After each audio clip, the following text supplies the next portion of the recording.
এই দেখো ধনেপাতার বীজগুলো সব বেরিয়ে গেছে। এটা পালং শাকটা। জানো তো এই উনুনটা হচ্ছে আমাদের সেই ছোটবেলাকার উনুন। এই উনুনটাতে মা রান্না করতো, আর এই উনুনের রান্না কি যে অপূর্ব খেতে হতো। আসলে কি বলতো, গ্যাসের রান্না আর একটা কাঠের জালের উনুনের বা কয়লার জালের উনুনের রান্নার টেস্ট যে অপূর্ব খেতে হয়, সে যারা খায় এখনো পর্যন্ত তারাই জানে। তো এই মাটিটা এনে আনা হয়েছিল আমাদের গাছ লাগানোর জন্য। তো সেই মাটি থেকেই দেখছিলাম যে কিছু করা যায় কিনা। তারপরে দেখলাম না, হচ্ছে না। এটাতে মানে অন্যরকম মাটি, যেটা একটু চিটচিটে টাইপের মাটিটা হয়, সেই মাটি দিয়েই গড়ার চেষ্টা। প্রীতমকে দেখিয়ে দিচ্ছিলাম, কারণ ও আমাকে করতে দেবে না। কিন্তু ও এটা বুঝতে পারছিল না যে সেই আমাকে হাত লাগাতেই হবে, কারণ ও এটার শেপটা ঠিকঠাক দিতে পারবে না। যদিও বা আমিও কোনোদিন উনুন গড়িনি, এই প্রথম জীবনে করব। তবে বেশ মজা হলো জানো তো করে। কোনো কাজ না শিখে রাখা খুব ভালো, কেননা আমি এইসব জানতাম না, কিন্তু এই বয়সে এসে জানো তো এইসব করছি, বেশ ভালোই লাগছে। এই এত পুরনো উনুনটা নিয়ে আসার কারণটা তোমাদেরকে বলছি। আমার না প্রচণ্ড ইচ্ছা করে যে উনুনের জালে রান্না করব আর খাবো, কিন্তু যেহেতু তোমরা জানো আমার শ্বাসকষ্টের একটু প্রবলেম আছে, তো সেই কারণে প্রীতম করতে দেবে না। তবু আমি বলেছি একদিন তো বেগুন পোড়া খাওয়া যেতেই পারে, আর একদিন কাঠের জালের মাংস রান্না খাওয়া যেতেই পারে। তো ও ওই জন্য নিয়ে এসছে। এটা ভরা ছিল আমাদের। আসলে এই উনুনের রান্না আমরা অনেক ছোটোতে খেয়েছি, তারপরে তো গ্যাস চলে আসার পর আর উনুন ব্যবহার করা যায়ও না। তো এখনও অনেক মানুষ আছে যারা উনুনে রান্না করে খায়, কিন্তু এখন আমাদের আর হয়ে ওঠে না জানো তো। সব তো গ্যাস সুবিধা হয়ে গেছে, উনুন জ্বলতে একটু টাইম লাগে, উনুনে জ্বালানি লাগে, সবই তো লাগে। তো দেখো আমি যা পেরেছি ওই করেছি, একটু শেপ দেওয়ার।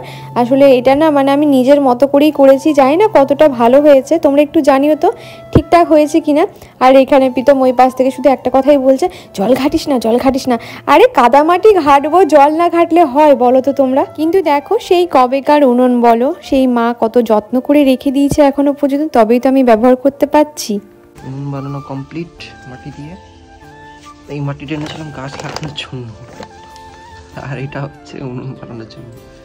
উনুনটার নিচেটাও করতে হবে, সাইডটাও করতে হবে।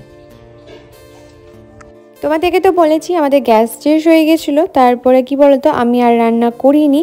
তো মা জানো তো মাছের ফুলকপি আলু দিয়ে ঝোল দিয়ে পাঠিয়েছিল, কিন্তু ওই যে আমার একটু মাছের গন্ধ, তো ফুলকি মানে কিছু করার নেই, আমাকে খেতে হবে। তো শুধু ফুলকপি আর আলুর ঝোলটাই নিয়েছিলাম। কিন্তু মা যে পাতলা ঝোলটা বানায় না, ফুলকপি আলু দিয়ে চারা মাছের ঝোলটা, একদম ছোট মাছ দিয়ে, এটা না খুব টেস্টি হয় খেতে, আর গরম গরম ভাতে বেশ ভালোই লাগে খেতে।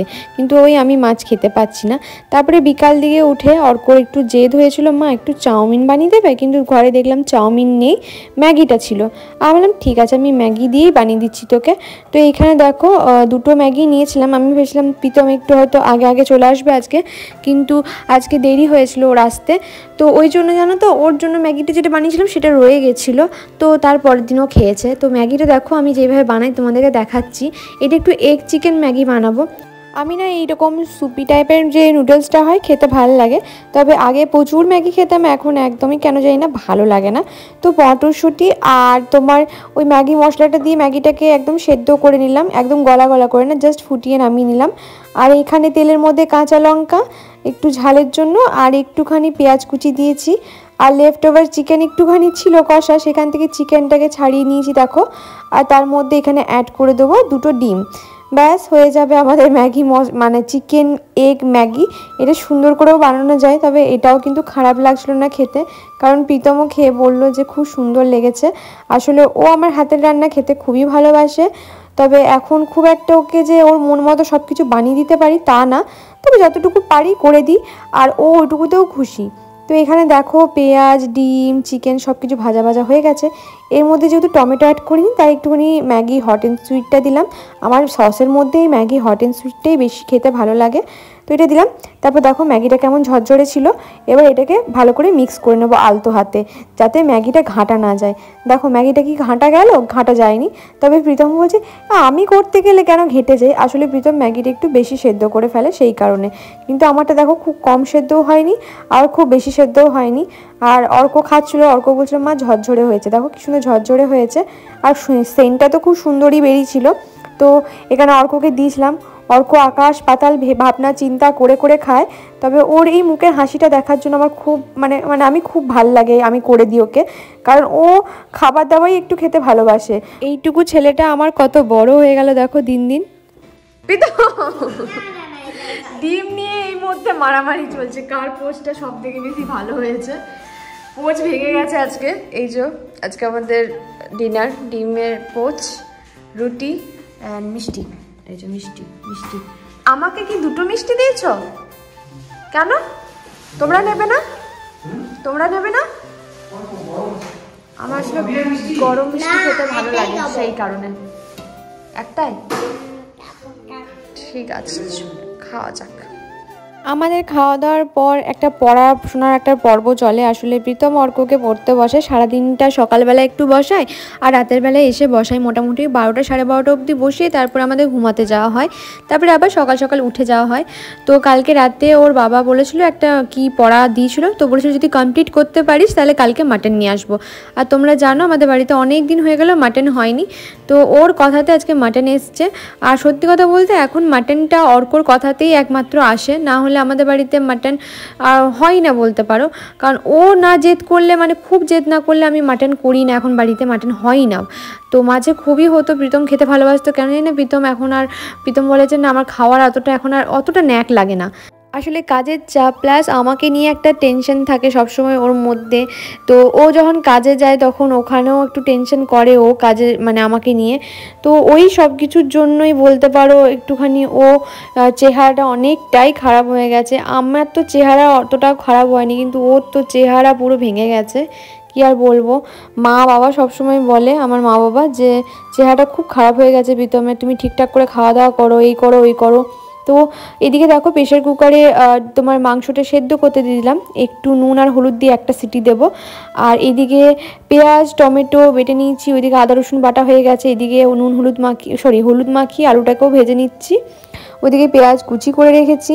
তো জানো তো আমি না ওই আগের মতো সুন্দর করে গুছিয়ে অত প্রেজেন্ট করতে পারি না। দেখো ভাতের ইয়েটা কেমন পড়ে যাচ্ছে ওই দিক থেকে, মানে এইদিকে খুন্তি নাড়াচ্ছি, ওইদিকে ভাতের ঢাকনা খুলে পড়ে যাচ্ছে।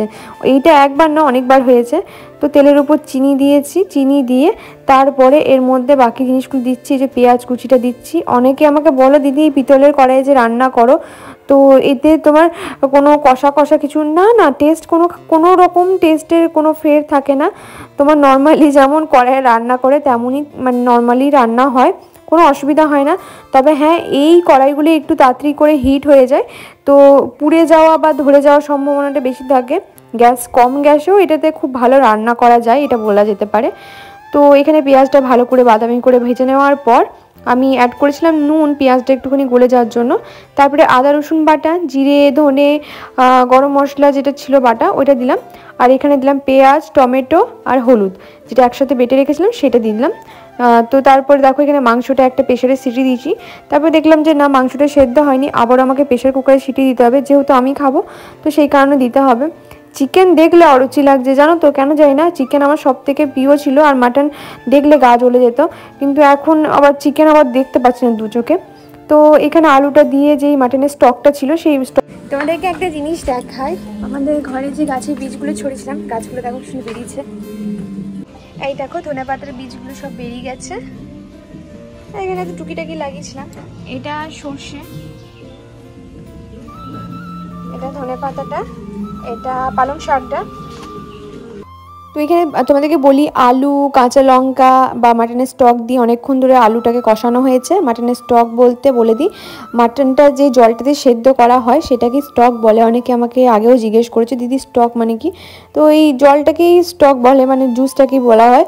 তো তবে সেদ্ধ মাটনটা এখানে আমি অ্যাড করে দিচ্ছি। এই যে দেখো এবার একটুখানি মাটনটা কষিয়ে নেবো। আসলে প্রথমেই যদি খুব সেদ্ধ হয়ে যায় না তাহলে এরকম কষানোটা যায় না, তো তখন একটু অসুবিধা হয়। তো দেখো গ্যাসের ফ্লেমটাকে বাড়িয়ে আমি এটাকে কষিয়ে নেবো। আর এখনও আমাদের গ্যাসটা কবে যে সেট করবে কে জানে, এই গ্যাসটাতে ভালো রকমই প্রবলেম হচ্ছে, কবে যে সেট হবে জানি না। তো এই সেটটা আর করা হচ্ছে না। তো এখানে মাটনটা হয়ে গেছে কষানো, এবার একটু জল অ্যাড করে মানে ওই স্টকটা অল্প অল্প করে দিয়ে আমি এটাকে জাস্ট কষাবো।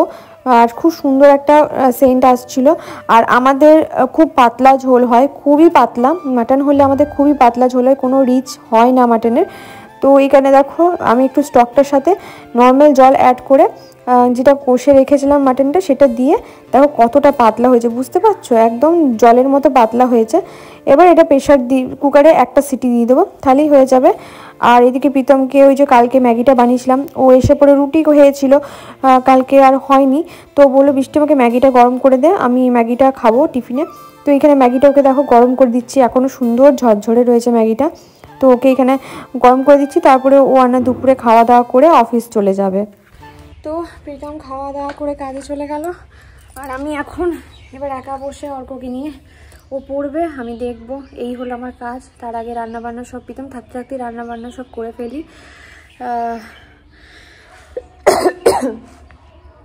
তো এই পুরো দিনটা বোরিং। প্রীতম বলছিল একটা টিভি নেব যাতে একটু সময়টা পেরিয়ে যায়, কারণ আমি খুব একটা ফোন দেখতে ভালোবাসি না। ফোন দেখতে আগে কি টিভি দেখতাম, মানে এরকম মনে অনেকেই আছো যে আমার মতো। আমি ছোটোবেলায় না আগে ভাবতাম ইস একটু বড় হতে দাও তখন টিভি দেখবো, কিন্তু যেই বড় হয়ে গেলাম তখন টিভি দেখার নেশাটাও আস্তে আস্তে কমে গেল। টিভি দেখাই মানে থাকতো টিভি, কিন্তু দেখতাম না। কিন্তু এখন কি বলতো, প্রীতম বলছে যে একটা টিভির দরকার আছে, তো ওই জন্য দেখি এই মাসে প্রীতমের কাজে ঢোকা হয়ে গেল 1 মাস, স্যালারিটা এসছে। তো বলছিল আসার আগের থেকেই বলছিল, স্যালারিটা আসার আগের থেকেই বলছিল যে বৃষ্টি একটা টিভি নেব। তো দেখি কবে যাই, দেখে আসবো। বেশি দামি না, কম দামের মধ্যে যেটা ভালো হবে সেটা ভাবছি নেব। এবার আমাদের প্ল্যান তো আজকে ভাবছি নেব, কালকে আবার হুট করে রাতের মধ্যে হঠাৎ করে ডিসিশন চেঞ্জ হয়ে গেলে ধুর নেব না, মানে ডিসিশনটা আমারই চেঞ্জ হয়ে যায়। মনে হয় হুড় আবার ওই টাকাটা টিভির পেছনে দেবো, তার থেকে অন্য কিছু যেটা এখন দরকার ভাইটাল সেটা নিয়ে। কারণ দেখো টিভিটা যেই টাকায় কম টাকায় আসবে সেই টাকায় তো আর স্কুটিটা আসবে না। যদি আসতো তাহলে স্কুটিটাই নিয়ে নিতাম, কিন্তু স্কুটিটা তো এত কম টাকায় আসবে না। স্কুটি নিতে গেলে একটা হিউজ অ্যামাউন্ট লাগবে, সেই ইএমআই নিয়ে আর যায়নি, টাকাটা তো সেই আমাদেরকে দিতে হবে। অ্যান্ড ইএমআই নিলে একটু টাকাটা বেশি পড়ে টাকাটা, কিন্তু দেখা যাক। এখন বলছিল তো কালকে রাতে, পরশু রাত থেকে বলছে যে অর্ক বোর হয়ে যায়, অর্ক ফোন টোন দেখে না, অর্ক না প্রচুর বোর হয়ে যায়। তো ভাবছি কি করা যায়, দেখি কি করি। প্রীতম বলছে যে স্যালারিটা আসুক, এসে পর আমি দেখি এটা করব। তো পরশু রাত থেকেই বলছে যে দেখি কি করব, এখনও ঠিক হয়নি। এবার আমার একবার করে মনে হচ্ছে হ্যাঁ দরকার আছে টিভিটা, একবার করে মনে হচ্ছে যে দূর এখন টিভিটা নিয়ে কি করব, এইসব শুধু ভাবছি, মাথায় ঢুকছে না। টিভি নেওয়া মানে আবার ইলেকট্রিক বিলটা একটু বাড়বে টিভি দেখা হলে, তো সব দিকটাই ভাবতে হচ্ছে এখন। তো কী করবো, এখন ও পড়ছে, ওই যে ওইদিকে পড়ছে, শুয়ে পড়েছে দেখছো, পড়ছে। আর আমি একটুখানি এই টিফিন খেয়ে একটু বসি, একটুখানি হালকা রোদ, ঠান্ডা তো বেশ কমেই গেল মনে হচ্ছে, জানো তো। সকাল সন্ধ্যে একটু গাটা লাগছে, কিন্তু সোয়েটার ঘরে থাকলে সোয়েটারটা পরতেও হচ্ছে না। আর আমাদের এই ঘরগুলো খুব ঠান্ডা, প্রচণ্ড ঠান্ডা। উপরে দিদিদেরকেও জিজ্ঞেস করছিলাম, বললো যে দাদা জিজ্ঞেস করলাম, বলছে হ্যাঁ শীতকালে যেমন ঠান্ডা তার সেরকম গরমকালে খুব আরাম। তাই তো বলছে, দেখি এবার গরমকালে আরাম পেলে তো কোনো কথাই নেই, কারণ আমার শীতকালে কষ্ট হয় না, আমার যত কষ্ট গরমকালেই হয়।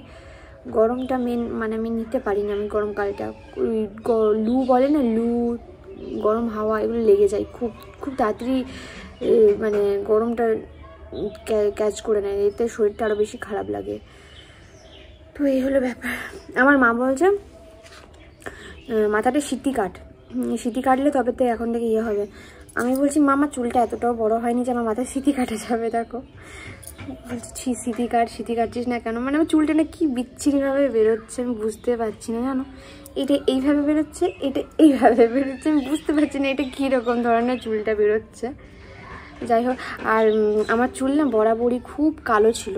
আর মা বলতো ছোটোবেলায় তো চুল পুরো কালো কুচকুচে, কালো একদম ঘন কালো ছিল। বড় হওয়ার সাথে সাথে যত বড় হয়েছি চুলের তেল দিইনি দিইনি, ওইটা করতে করতে না চুলটা হালকা ব্রাউনিশ হয়ে গেছিলো। তারপরে খুব ইচ্ছা গেছিলো কালার করার, দুবার কালার করেছিলাম, হেয়ার কালার। জীবনে কালারের দিকে যাব না, তার কারণ হচ্ছে চুলটা যে কী পরিমাণ ড্যামেজ হয়েছিল কালার করার পর, আর কালারের দিকেই যাব না। তো আমি ভেবেছি চুলটা সুন্দর করে বেরোক বাবা, আমি কোনো কিছু করবো না চুলটার প্রতি এক্সপেরিমেন্ট। আগে করেছি, স্মুথনিং করেছিলাম একবার মনে হয়, হ্যাঁ স্মুথনিং করেছিলাম। তো এখন তো মা বলছে শীতে কাটবি, এখন থেকে শীতে কাট, নাহলে শীতে হবে না। কিন্তু শীতে হলে তবে তো, আমার এদিকে চুলটা এখনও কম, যাই হোক কীরকম টাইপের জানো তো। এবছর সরস্বতী পুজো করার খুব ইচ্ছা ছিল, কিন্তু মানে বাড়িতে ঠাকুর আনবার কথা ছিল। প্রীতমের ভীষণ ইচ্ছা ছিল, আমার তো ইচ্ছা ছিল, আর অর্করও ইচ্ছা ছিল, কিন্তু মানে বারণ করছে সবাই, মানে সবাই আমাদের ফ্যামিলিতে যত সবাই আছে, যাদের সাথে এখনও পর্যন্ত আমার কথা হয়, মানে আমার পরিবারের দিক থেকে অনেকের সাথে তো কথা হয়, তো ভিডিওর মধ্যে আর নাম নিলাম না। তো সবাই আমাকে খুব বারণ করছে যে কোনো দরকার নেই, আর যদি তেমনই মনে হয় একটা সরস্বতী ঠাকুরের পিকচার এনে পুজো করবি। কিন্তু এখন ঠাকুর কারণ জোগাড় করতে হবে না, ভোরবেলায় জোগাড় করা, তার থেকেও বড় কথা হচ্ছে সরস্বতী পুজোর দিনকে বামুন পাওয়া, মানে বামুন ঠাকুর পাওয়া মানে খুব চাপের গো, সে ধরে ধরে আনতে হয় পুজো করানোর জন্য। তো আমাকে সবাই বললো অর্ক বড় হোক, অর্ক নিজে উদ্যোগ নিয়ে করুক, ঠিক আছে, তুই এই শরীর নিয়ে ওসব উদ্যোগ করতে যাস না, সামাল দিতে পারবি না, শরীর আরও খারাপ হয়ে যাবে, কোনো দরকার নেই। হ্যাঁ ওই একটা নিয়ে আসবি, পিকচার নিয়ে এসে, যেরকম আমাদের যেমন আগে হতো এরকম, মানে 3 বছর না 5 বছর সরস্বতী ঠাকুর আনার পর মা যখন শরীর খারাপ নিয়ে পড়ে গেল, তখন থেকে আর ঠাকুর আনা মানে মাই তো ওই জোগাড় টোগাড়গুলো করতো সব কিছু। আমরা যা সকালবেলায় মানে উদ্যোগ বলতে কি সাজাতাম কাগজ, আগে তো নানা রকম কালারিং কাগজ থাকতো, সেই কাগজগুলো দিয়ে সুন্দর করে সাজাতাম, করতাম। তো আর আমাদের তো তেমন হেপা ছিল না যে এই করোরে ওই করোরে, এসব তো ছিল না। তো মা করে দিত, তারপর মা যখন শরীরটা নিয়ে অসুস্থ হয়ে পড়লো আর করতে পারলাম না কোনোদিনও, আর হয়ে উঠলো না। তো ওর খুব ইচ্ছা ছিল, তো ও নিজেও বলছে যে না একটু বড় হই তারপরে আমি নিজে নিয়ে আসবো। বাড়িতে সবাই বোঝালো যে না, আমাকেই বলছিল যে না, আমার ইচ্ছা ছিল যে আনবো, কিন্তু বাড়িতে সবাই বলছে যে না এই শরীরের হ্যাপা নিতে পারবি না তুই, যতই ঘরে ঠাকুর পুজোর আছে, তারপর দিনকে দধি মঙ্গল সব কিছুই তো আছে, কোনো দরকার নেই, সকালবেলায় উঠে স্নান করে জোগাড় টোগাড় করা সবই তো করতে হবে। তো ওই জন্য বারণ করলো সবাই যে দরকার নেই, করিস না। তো দেখা যাক কবে থেকে, এবছরও হলো না, আগের বছর তো হয়নি, এবছরও করতে পারলাম না, কোন বছর থেকে আনা হয় দেখি। তো আর ওইদিকে খেলছো, খেলো, বাবা কি বলেছে জানো তো। তো চলো আজকে ভিডিওটা এইটুকু খানি। আর একজন বলেছিল যে পিঠের রেসিপি দেখার জন্য, পিঠের রেসিপি, আসলে পিঠের রেসিপি আমি নিজেই এখনও আমি বাড়িতে একদিনও পিঠে বানাইনি জানো, গুড় চাল গুঁড়ি সব রাখা আছে, বানানো হয়ে উঠছে না জানো, কবে বানাই দেখি। প্রীতমকে একটু দুধ পিঠে করে দেবো, সেটা আর হয়ে উঠছে না, দেখি কবে হয়। তো চলো আজকে ভিডিওটা এইটুকুনি, ভালো থেকো সুস্থ থেকো, সকলকে ভালো রেখো, টাটা।